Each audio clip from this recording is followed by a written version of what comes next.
সম্প্রতি সময় টলিগঞ্জের দর্শকপ্রিয় এবং আলোচিত তারকাদের মধ্যে অন্যতম নুসরাত জাহান।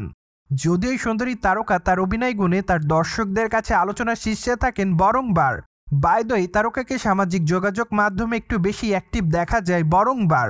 যদিও সেখানে নায়িকা তার এভরিডের আপডেটগুলি তার ভক্তদেরকে উদ্দেশ্য করে আপলোড করেন, তাই তো বলাই বাহুল্য যে মাঝে মাঝে হট অবতারেও ধরা দিতে দেখা যায় সুন্দরী তারকাকে। সেই ধারাবাহিকতায় সম্প্রতি দর্শকদের মাঝে গ্ল্যামার ছড়িয়ে ব্যস্ত সময় পার করছে নায়িকা।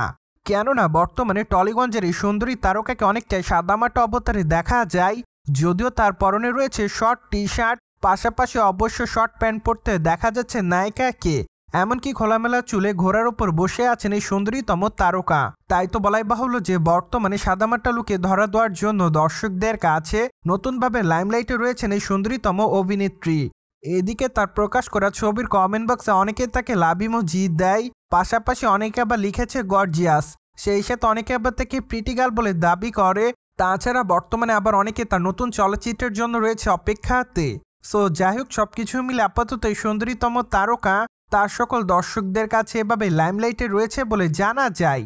অন্যদিকে মাত্র কয়েকটা দিন আগে টলিগঞ্জের এই বিউটি কুইন তার নতুন চলচ্চিত্রের নাম হয়তো দর্শকদের সামনে উপস্থাপন করবে।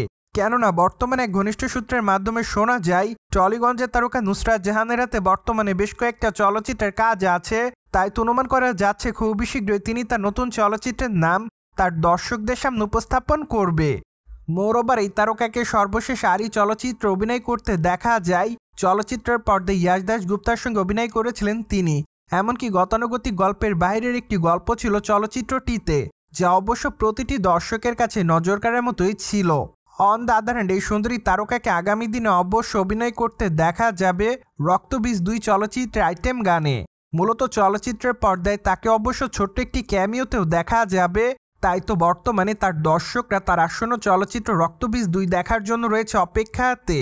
যদিও চলচ্চিত্রটি দুর্গাপূজা উপলক্ষে গোটা কলকাতাতে মুক্তি দেওয়া হবে এমনটাই জানা যায়। তাই তো বলাই বাহুল্য যে বর্তমানে চলচ্চিত্রটি রয়েছে মুক্তির অপেক্ষাতে।